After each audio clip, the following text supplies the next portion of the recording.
This meeting is being recorded. Perfect. So good afternoon, everybody. Welcome back. This is Chatting Contracts with Karla. We are with the SBDC Center for Contracting, and we are happy to have Southern California Edison here for the episode today. So with us today is Jose Chavira with Southern California Edison, and he is the program manager. Jose, thank you for being here today. Hi, Karla. Thank you for having me. Really appreciate this experience here and being able to share any information that we can. So I work with Southern California Supply Diversity and Development Team. And again, I look forward to be able to share some of our information with any possible companies that want to partner with us. Fantastic. So first question for you is, how does somebody do business with you? That's a great point. So as you can see on the screen here, we did try to put together and compile some basic information for any companies that have that question. So as we scroll through, we'll go ahead and drop down. And just as a preliminary feature, what we do like to do is just tell folks, who are we? Who is Southern California Edison? How do we operate? So if you can see on our screen here, what our vision is to lead the transformation of the electric power industry, focusing on opportunities in clean energy, efficient electrification, focus on the grid of the future, and customer choice to strengthen and grow our business. So with that, we're one of the largest electric utilities in the nation. We are located in Southern California. Our footprint is 55,000 square miles, and we service approximately 15 million customers. At this point, we are looking to establish ourselves and continue to reestablish ourselves as a leader in renewable energy and energy efficiency. So with that, it's not so much with the focus on electricity, but also just energy as a whole. Perfect. So to follow that up, so what are you looking for in suppliers and contractors? So as we scroll down, the question might come down to what do we procure, right? So with supplier diversity, we do want to be able to kind of speak to this from a general perspective. So Southern California Edison procures a variety of services and materials. So if we're looking at a general breakdown here, Karla, the way we would actually convey this information is with the focus on direct services, which are essentially tied to our transmission and distribution work. Direct materials tied to that specific scope of work as well. And we also have areas such as indirect services that also require support. So if we go back to direct services, again, this would really be tied to transmission and distribution work, which we refer to commonly as T&D. You see that there's a heavy focus there on equipment, right? Equipment and construction related services. This is the bulk of our work. Approximately 75% of our spend is related to T&D services and materials.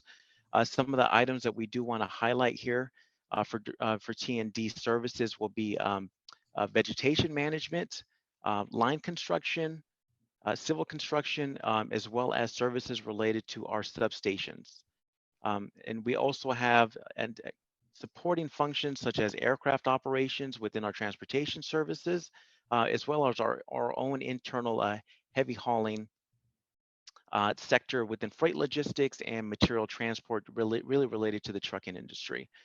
If we jump over to the materials side, these are the actual materials really tied to transmission and distribution that we use on a regular basis. We do want to do our best to break these down. So you see a lot of it is really focused on poles, transformers, as well as just apparatus there. That's the bulk of our spend within that area. And as I mentioned before, with indirect services, these are other areas that we have that might be tied to, say, IT services, cyber support, professional services, human resources, which of course we also require. Awesome. So that kind of answered our questions on the top 5 services or products needed by Southern California Edison. So for those watching, really take a look at this diagram with the 3 columns. A lot of great information there for you if you are in any of those types of industries. So thank you, Jose, for that.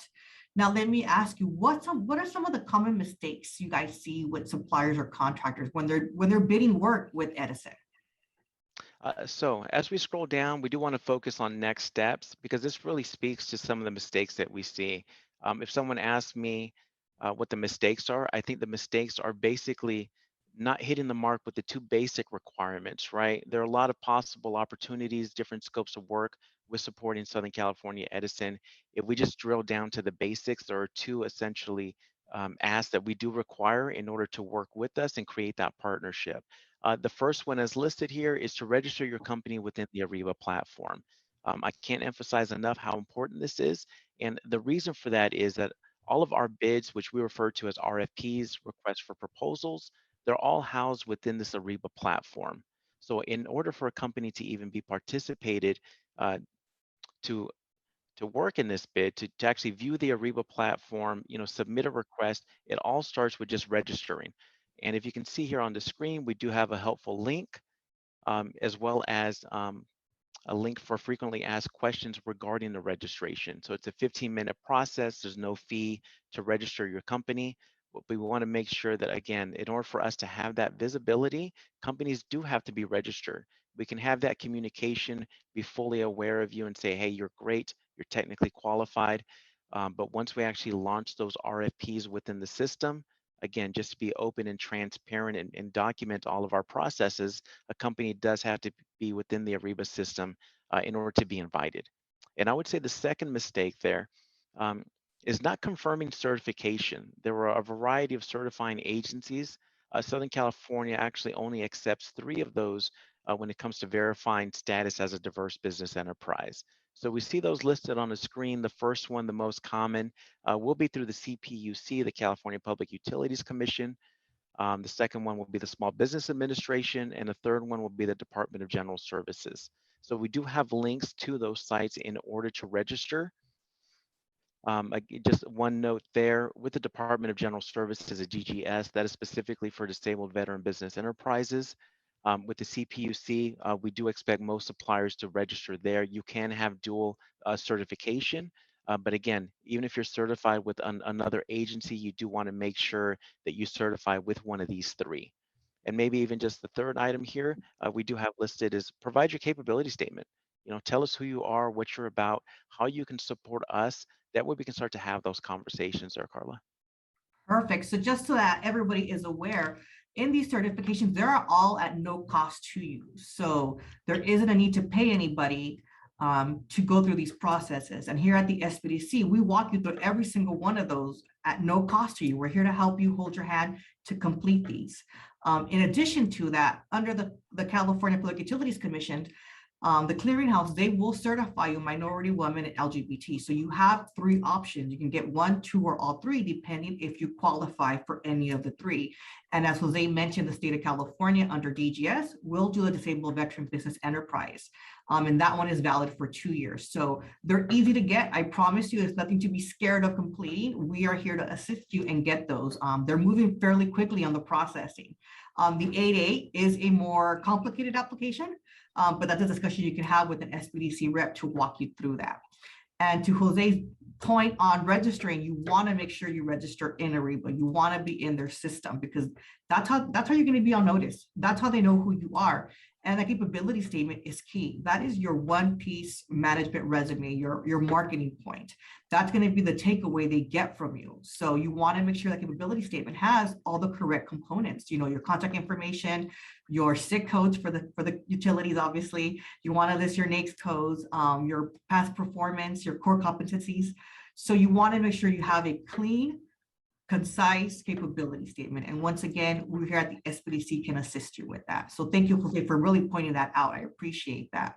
Now, in terms of supplier diversity, since we know you do take several types of diversity groups, what are the goals that Edison has in place? Okay, so let me go ahead and jump up just a few slides here. So our overall goal here with supplier diversity and development team in order to best support, Southern California Edison's goals here. It's really driven by our mission of driving inclusion through development, contract opportunities, and targeted outreach to benefit small and diverse suppliers and communities. So our internal goals, they may shift over the years slightly based on different groups that we support, but what we can speak to is just our overall goal with working with diverse business and diverse business suppliers, which this year was at essentially, we have several benchmarks. Our stretch goal is always going to be 40%. That's, it's relatively high, especially within the marketplace and compared to other utilities. That's always what we aim for. Internal goals sit closer to 36, 37%. So as you can see in 2020, our goal was actually 38%. We fell a bit short here. There were some impacts there related to COVID, but of course, we're always going to do the best that we can. But we do want to speak to just the spend. So what does that mean in terms of dollars with that 37.66%?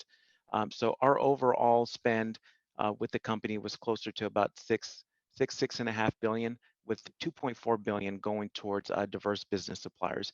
And I did want to highlight just some of the work that we've done with Hispanic-owned businesses in particular in 2020, where our total spend was closer to just shy of $600 million on that front. And just below, we do speak to some of the components on how do we actually build those relationships? How do we go from this abstract idea of building DBE spend to actually attaining that spend? And it really begins with procurement opportunities, such as I mentioned just a while ago with the bids, the request for proposals, as well as building technical assistance and capacity with a lot of the organizations that we work for, such as various chambers of commerce, and working with them on a variety of events via sponsorships. This can include technical training as well as conferences. And there are some unconventional opportunities that we have in place, such as panel opportunities, complimentary conference registrations, and of course, network, which is always in place with us. Fantastic. And then just so that everybody knows as well, this applies when you're looking at opportunities, it applies if you are direct or even as a subcontractor. You still can be competitive, being certified and working through your processes here. Jose, on a final thought, what is the one tip you can give to those that are watching that are potential suppliers and potential contractors that want to do business directly or indirectly with Southern California Edison? The one tip that I would give is really to reach out here. So we do have a link here. If you can see my screen, apologies for any technical issues that may come up. But basically, we do want to be able to provide our information. So you have our contact information. We do want to be as transparent and as open and receptive as possible to give companies the opportunity, again, to partner with us, to find those valued companies that, those that we haven't worked with just yet in any capacity. So with that, we do have our contact information here. This is our general email at supplierdiversitydevelopment@SCE. And also visit us online. We've covered, we've highlighted quite a bit of information here, but if you visit our link here, it does a much better job of explaining a step-by-step process of just exactly how to do business with SoCal Edison. Fantastic. And for those watching, if you want a copy of this PowerPoint, just feel free to get a hold of us here at the SBDC, and I will make sure you get that via email. And with that, Jose, I thank you for spending the time with us, giving us some good insight on how to do business with Southern California Edison. So I thank you for your time. I thank you for the partnership that we have with you and the SBDC. And to everybody watching, stay tuned for the next episodes. Thank you. Thank you for the opportunity. Thank you.